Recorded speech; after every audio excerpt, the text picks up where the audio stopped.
नमस्कार, मैं सिकंदर खान और आज आपके सामने एक नए सब्जेक्ट इतिहास के साथ मौजूद हूँ।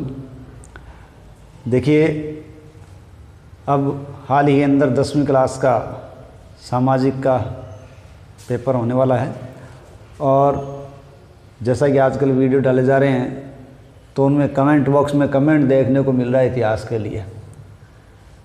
तो मैंने सोचा क्यों ना सबसे पहले इतिहास की शुरुआत 10वीं क्लास के इस आगामी पेपर को देखते हुए की जाए, ताकि जो बच्चे YouTube से तैयारी करते हैं वो इसका फ़ायदा उठा सकें। मैं प्रयास करूँगा कि छोटे छोटे क्वेश्चन एक बड़े क्वेश्चन के रूप में लेके चलें, तो उसमें छोटे छोटे क्वेश्चन हैं वो आते जाएंगे। जहाँ ज़्यादा जोर लगाना होगा वहाँ बताऊँगा मैं आपको, और एक पर्टिकुलर बिंदु को चाहे विस्तारित रूप में हो चाहे वो संक्षिप्त रूप में हो, दोनों तरीके से हम उसको करेंगे। तो इसलिए अपन जो शुरू कर रहे हैं वो अपना बिंदु है आंग्ल मराठा संघर्ष। देखिए, अपन बात करें कि 1707 के अंदर मुगल शासक औरंगजेब की मृत्यु हो गई। मुगल शासक औरंगजेब की मृत्यु के पश्चात भारत के अंदर कोई शक्तिशाली राज्य स्थापित नहीं हो पाया, क्योंकि उसके बाद में आने वाले जो मुगल शासक थे वो लगातार कमज़ोर होते गए और मुगल साम्राज्य भी लगातार कमज़ोर होता चला गया। और इस कमज़ोर कड़ी को भरने वाली यदि कोई शक्ति थी तो वो शक्ति थी मराठे। लेकिन इन मराठों ने उस कमी को पूरा करने का प्रयास किया जो मुगलों के पतन के बाद हो चुकी थी। लेकिन 14 जनवरी 1761 पानीपत का तीसरा युद्ध हुआ। पानीपत के इस तीसरे युद्ध के अंदर मराठे बुरी तरीके से हार गए और जो एक उम्मीद जगी थी कि मराठे मुगलों की इस कमी को पूरा कर देंगे, वो सपना मराठों का अधूरा ही रह गया और मराठे बुरी तरीके से टूट गए। अब ऐसी कोई शक्ति नहीं थी जो मुगलों की कमी को पूरा कर सके। ऐसी परिस्थिति के अंदर 1772 की हम बात करें तो पेशवा थे माधवराव। पेशवा माधवराव की जब मृत्यु हो जाती है तो नारायण राव पेशवा बनते हैं। लेकिन नारायण राव के चाचा रघुनाथ राव स्वयं पेशवा बनना चाहते हैं। तो रघुनाथ राव या राघोबा ये खुद पेशवा बनना चाहते थे, इसलिए उन्होंने षड्यंत्र रचकर नारायण राव की हत्या करवा दी और स्वयं को पेशवा घोषित कर दिया। स्वयं को जब पेशवा घोषित कर दिया तो अन्य मराठा सरदारों ने इसे स्वीकार नहीं किया और दरबार में षड्यंत्र और गुटबंदी शुरू हो गई। ऐसी स्थिति के अंदर जब इसको पेशवा स्वीकार नहीं किया तो बाकी मराठा सरदारों ने नारायण राव के छोटे बेटे या नवजात पुत्र बहुत ही छोटा था, माधवराव नारायण राव या माधवराव द्वितीय के नाम से उसको पेशवा घोषित कर दिया। इस प्रकार रघुनाथ राव या राघोबा का पेशवा बनने का सपना अधूरा रह गया। पेशवा बनने की ख्वाहिश लिए रघुनाथ राव अंग्रेज़ों की बंबई सरकार के पास पहुंचा और बंबई सरकार से रघुनाथ राव ने सूरत की संधि की। कौन सी संधि? सूरत की संधि। यहाँ अपने को विशेष ध्यान रखना है। 6 मार्च को ये संधि है, इसकी सन भी आपको याद रखनी पड़ेगी, ठीक है? 6 मार्च 1775। छोटे प्रश्न के रूप में हम देखें तो सूरत की संधि कब हुई? 6 मार्च 1775 को। किस किस के बीच हुई? रघुनाथ राव अर्थात राघोबा और अंग्रेज़ों की मुंबई सरकार के बीच हुई। अब इसकी शर्तें पूछी जाए कि सूरत की संधि की शर्तें क्या थी। देखिए, मैं बहुत गहराई में नहीं जाऊंगा क्योंकि हम 10वीं क्लास को अकॉर्डिंग मान रहे हैं, इसलिए लेवल में उतना ही रखूंगा। सूरत की संधि की शर्त ये रही कि राघोबा का अंग्रेज साथ देंगे, राघोबा को पेशवा बनने के लिए ये मदद करेंगे। ये सूरत की संधि की एक शर्त थी। और राघोबा क्या करेगा? राघोबा बेसीन, सालसेट और सूरत, तीन नाम याद रखें, बेसीन, सालसेट और सूरत, इन तीनों क्षेत्रों की लगान का आधा लगान, कितना लगान? आधा लगान अंग्रेजों को देगा।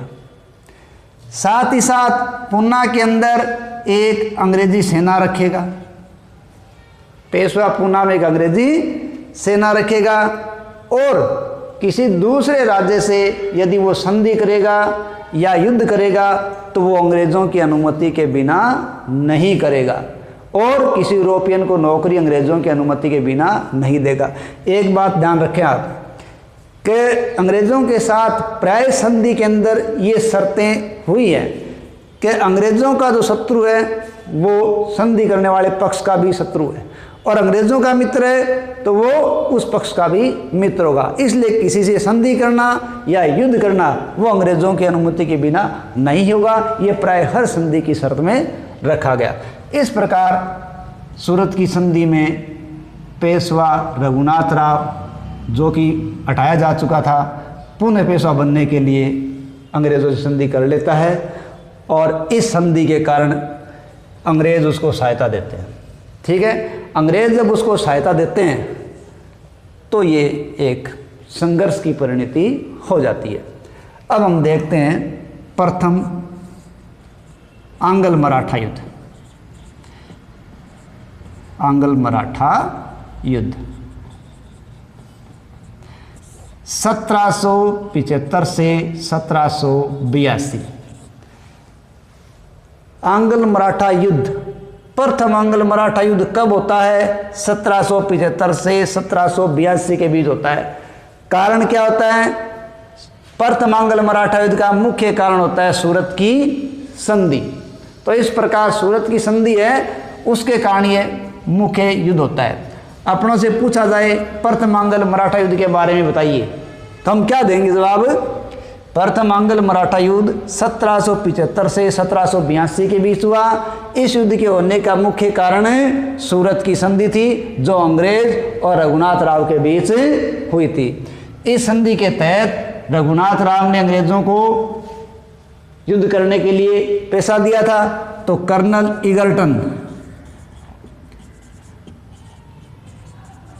इगर्टन ने हमला कर दिया किस पर? संयुक्त मराठा सेनाओं पर।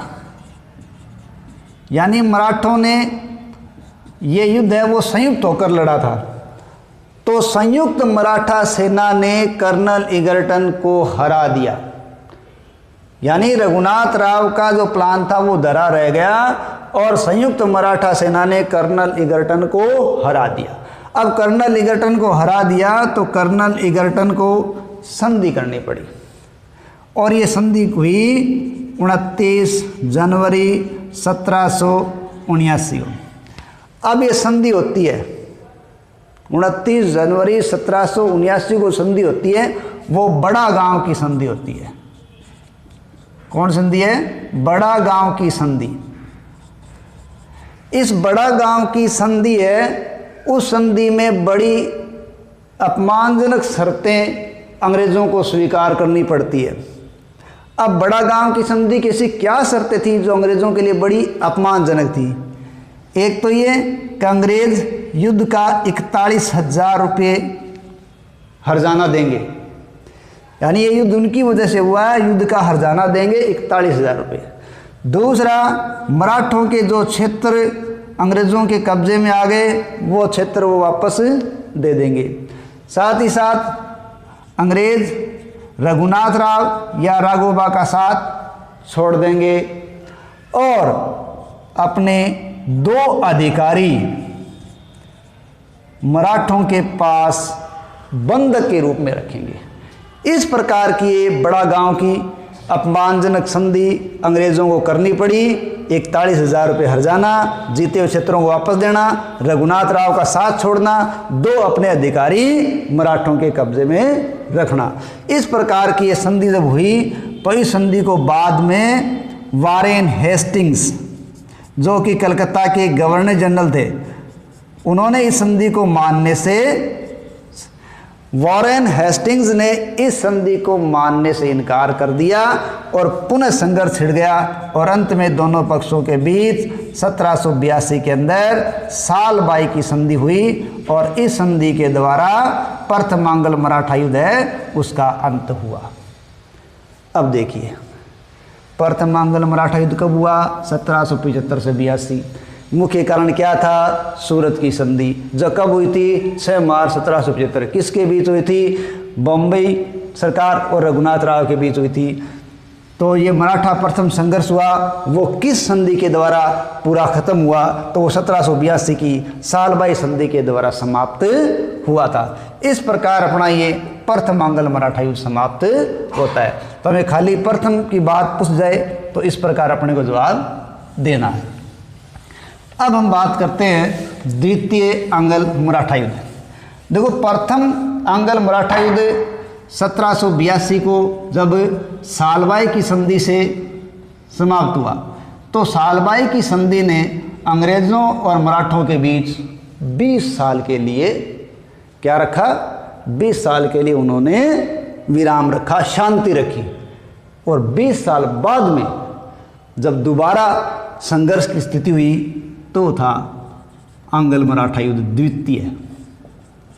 द्वितीय आंग्ल मराठा युद्ध। ठीक है। अब जो द्वितीय आंग्ल मराठा युद्ध है वो पहला प्रश्न कब से कब तक?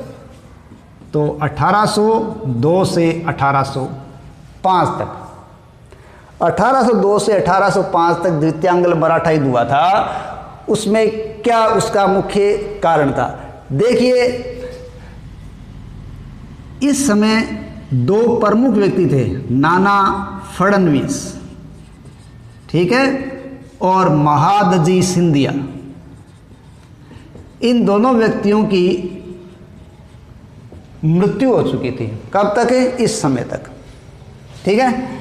जब ये युद्ध हुआ है 1800, ये दोनों 1800 पहले से ही 1800 से पहले ही दोनों मर चुके थे और 2 प्रमुख मराठा सरदार थे जिन्होंने मराठा को बांध रखा था।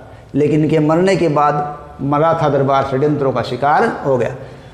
तो इन दोनों की मृत्यु के बाद मराठा दरबार षड्यंत्रों का शिकार था और ऐसी स्थिति में 1798 में लॉर्ड वेलेस्ली, ठीक है, लॉर्ड वेलेस्ली 1798 में गवर्नर जनरल बनकर भारत आते हैं, गवर्नर जनरल। और गवर्नर जनरल के जो लॉर्ड वेलेस्ली भारत आ रहे हैं वो एक बहुत ही साम्राज्यवादी व्यक्ति हैं। यानी इनका मूल उद्देश्य अपने साम्राज्य का विस्तार करना है। और इस समय पेशवा है बाजीराव द्वितीय, बाजीराव द्वितीय। तो बाजीराव द्वितीय हैं, वो मराठा सरदारों के दबाव को सहन नहीं कर पाते, उनमें परस्पर गुटबंदी रहती है और परस्पर वो मनमुटाव में रहते हैं। तो ऐसी स्थिति के अंदर बाजीराव जब अपने आप को पेशवा बनाने में ये महसूस करता है कि वो लंबे समय तक पेशवा नहीं बन पाएगा या मराठा सरदार उसको अलग थलग करने पे लगे हुए हैं, तो वो अपने आप का प्रभाव मजबूत करने के लिए अंग्रेज़ों से बेसीन की संधि कर लेता है।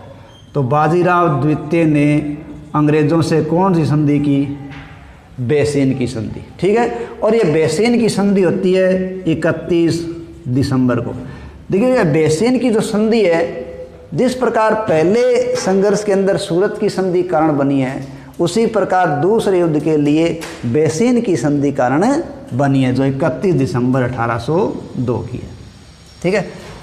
बेसीन की संधि के अंदर पेशवा बाजीराव द्वितीय ने ये अंग्रेज़ों से समझौता किया कि वो सेना रखेगा और किसी से युद्ध और संधि करते समय अंग्रेज़ों की मिली भगत लेगा या उनका हस्तक्षेप करवाएगा, उनसे पूछे बगैर वो किसी को यूरोपियन को नौकरी नहीं देगा।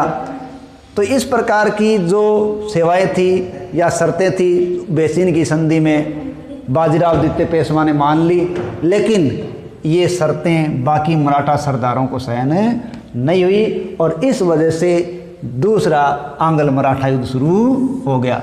लेकिन ये जो आंग्ल मराठा युद्ध हुआ वो अलग अलग लड़ा गया। ठीक है, हम देखें कि उत्तरी भारत के अंदर ये युद्ध अलग लड़ा जा रहा है और दक्षिणी भारत के अंदर ये युद्ध अलग लड़ा जा रहा है। अगर हम बात करें दक्षिणी भारत के अंदर, तो दक्षिणी भारत के अंदर युद्ध का मोर्चा सीधे वेलेस्ली के हाथों में। किसके हाथों में? Lord Wellesley. ये दक्षिणी भारत के अंदर जो मराठा सरदार है भोंसले, उससे संघर्षरत है। तो दक्षिणी भारत के अंदर द्वितीय मराठा युद्ध अलग अलग मोर्चे पे लड़ा गया। दक्षिणी भारत के अंदर वेलेस्ली और भोंसले के बीच ये संघर्ष होता है और भोंसले अमरगांव के युद्ध में हार जाता। अमरगांव के युद्ध में हार जाने के बाद उनको देवगांव की संधि करनी पड़ती है। कौन संधि? देवगांव की, जो संधि 17 दिसंबर 1803 को होती है। अब हम चलते हैं उत्तरी भारत की ओर। उत्तरी भारत की ओर देखें तो यहाँ कर्नल लेक और सिंधिया के बीच युद्ध होता है। कर्नल लेक और सिंधिया। जिस प्रकार दक्षिणी भारत में मराठों की हार है, ठीक उसी प्रकार उत्तरी भारत में भी लसवाड़ी के युद्ध में ये हार गए। किस युद्ध में? लसवाड़ी का युद्ध है, उसमें सिंधिया की हार हो जाती है और सिंधिया को सुरजी अर्जुन गांव की संधि करनी पड़ती है। कौन सी संधि है? सुरजी अर्जुन गांव। सुरजी अर्जुन गांव की संधि इस संधि के कुछ दिनों बाद ही हो जाती है, 30 दिसंबर 1803। इस प्रकार दक्षिणी भारत में भोंसले मराठा सरदार हार चुका है, उत्तरी भारत के अंदर सिंधिया लेक से हार चुका है। यहाँ थोड़ा सा आप एक संकेत लगा सकते हो याद करने के लिए, जैसे दक्षिणी भारत के अंदर वेलेस्ली भोंसले ले या आप ध्यान रख सकते हो। यहाँ गांव यानी कौन संधि है? अमरगांव, उधर देवगांव संधि है। इसी प्रकार यहाँ थोड़ा आप सह से मिला के रख सकते हो, सिंधिया, लसवाड़ी, सुरजी। ये एक याद करने का तरीका है, क्योंकि नहीं तो ये संधि और ये आपस में लड़ने वाले, संघर्ष करने वाले मिसमैच हो सकते हैं। ठीक है, तो इस प्रकार सिंधिया की उत्तरी भारत में आ रहा है, दक्षिणी भारत के अंदर भोंसले की आ रहा है। और अब बचते हैं होलकर। ठीक है, होलकर अभी भी अंग्रेजों से संघर्षरत है, लेकिन ये अंग्रेजों से जो संघर्ष चल रहा है वो अनिर्णित है।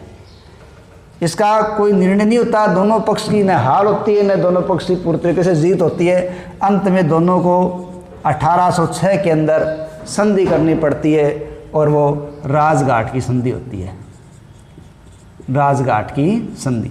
तो इस प्रकार राजघाट की संधि किस किस के बीच होती है? होलकर और अंग्रेजों के बीच होती है। कब होती है? 1806 के अंदर होती है। इस संधि के अंदर होलकर चंबल नदी के उत्तर में, चंबल नदी के उत्तर में जो क्षेत्र है उन क्षेत्रों पर से वो अपना दावा त्याग देता है और साथ ही साथ राजपूताने के अंदर हस्तक्षेप नहीं करने का वादा करता है और राजघाट की संधि के द्वारा ये युद्ध पूरी तरीके से समाप्त हो जाता है। तो दूसरे में क्या हो सकता है? कब हुआ? 1802 से 5 के बीच। मुख्य कारण क्या था? बेसिन की संधि जो पेशवा बाजीराव द्वितीय ने की थी। युद्ध कैसे लड़ा गया? अलग अलग मोर्चे पे लड़ा गया। दक्षिणी भारत में वेलेस्ली स्वयं भोंसले के खिलाफ था, उत्तरी भारत में लेक और सिंधिया के बीच संघर्ष था। इस युद्ध के अंदर कौन कौन सी संधियाँ होती है? देवगांव की संधि, सुरजी अर्जुन गांव की संधि और अंतिम संधि है राजघाट की संधि। इस प्रकार ये द्वितीय संघर्ष समाप्त होता है। अब आता है तीसरा युद्ध। क्यों? इन दोनों शक्तियों के बीच 3 युद्ध हुए थे। प्रथम आंग्ल मराठा युद्ध, द्वितीय आंग्ल मराठा युद्ध और तृतीय आंग्ल मराठा युद्ध। तो अब बात करते हैं तृतीय आंग्ल मराठा युद्ध। ठीक है, जो 1817 से 1818 के बीच हुआ था। देखिए इसमें क्या हुआ? हुआ ये कि 1813 के अंदर लॉर्ड हेस्टिंग्स, ठीक है, लॉर्ड हेस्टिंग इस समय गवर्नर जनरल बनकर भारत आया। लॉर्ड हेस्टिंग जो गवर्नर जनरल बन के आया वो भी वेलेस्ली की तरह एक साम्राज्यवादी व्यक्ति था। और अपने साम्राज्य को वो ज़्यादा से ज़्यादा बढ़ाना चाहता था और ब्रिटिश सरकार है उसकी सर्वोच्चता को बनाए रखना चाहता था। यानी भारत के अंदर ब्रिटिश सर्वोच्चता को बनाए रखना चाहता था। इसलिए वो चाहता था कि मराठी जो शक्ति है वो पूरी तरीके से दब के रहे। इसलिए वो क्या करता है, मराठों से संधि करने का प्रयास करता है। तो एक संधि होती है 13 जून 1817 को, और ये संधि किसके साथ होती है, अंग्रेज़ों और पेशवा के बीच 13 जून 1817 को। फिर बात करते हैं नवंबर में, यानी इस संधि के लगभग 5 महीने बाद फिर संधि होती है 1817 को। ये संधि अंग्रेज किसके साथ करते हैं, दौलतराव सिंधिया के साथ करते हैं। लेकिन ये दोनों ही संधियां बड़ी ही अपमानजनक होती है। यानी अंग्रेज़ ज़बरदस्ती पेशवा के साथ 13 जून को और सिंधिया के साथ 6 नवंबर 1817 को संधियां करते हैं। इन अपमानजनक संधियों को मराठे सहन नहीं कर पाते और इन संधियों से मुक्ति पाने के लिए मराठों और अंग्रेज़ों के बीच फिर संघर्ष शुरू हो जाता है। इस संघर्ष के अंदर पेशवा किर्की के युद्ध में अंग्रेज़ों से हार जाते हैं। किर्की के युद्ध में किसकी हार होती है, किर्की के युद्ध में पेशवा की हार होती है, जो कि तीसरे अंग्ल मराठा युद्ध का एक पार्ट है। भोंसले सीताबर्डी के युद्ध में हार जाते हैं। भोंसले किस युद्ध में हारते हैं, सीताबर्डी के युद्ध में भोंसले की हार हो जाती है। इस प्रकार 2 मराठा सरदार हार चुके। तीसरा है होलकर, और होलकर माहिदपुर के युद्ध में हार जाते हैं। इस प्रकार मराठे हर रण में हार जाते हैं। अब मराठों के पास कोई मौका नहीं रहता और उन्हें मजबूरन अंग्रेज़ों से संधि करनी पड़ती है। अब अंग्रेज़ मराठा पेशवा से संधि करते हैं तो वो संधि इस युद्ध को अंत करने वाली होती है। मराठा पेशवा बाजीराव द्वितीय और अंग्रेज़ों के बीच संधि होती है, जो कि 1818 जून में होती है। ठीक है, तो पेशवा और अंग्रेज़ों के बीच 1818 में 18 जून को जो संधि होती है वो बहुत ही महत्वपूर्ण संधि है। इस संधि के द्वारा 18 जून 1818 की संधि के द्वारा अंग्रेज़ों ने पेशवा के पद को समाप्त कर दिया। पेशवा के पद को समाप्त करके पेशवा को 8 लाख की पेंशन देकर उसे बिठूर भेज दिया गया। कहाँ भेज दिया गया, बिठूर। इस प्रकार पेशवा का पद समाप्त हो गया और 1852 के अंदर इस पेशवा की मृत्यु हो जाती है। इस तरीके से अंग्ल मराठा संघर्षों में अंग्रेज़ पूरी तरीके से जीत जाते हैं और मराठा सत्ता समाप्त हो जाती है और अंग्रेज़ भारत की सत्ता पे काबिज हो जाते हैं।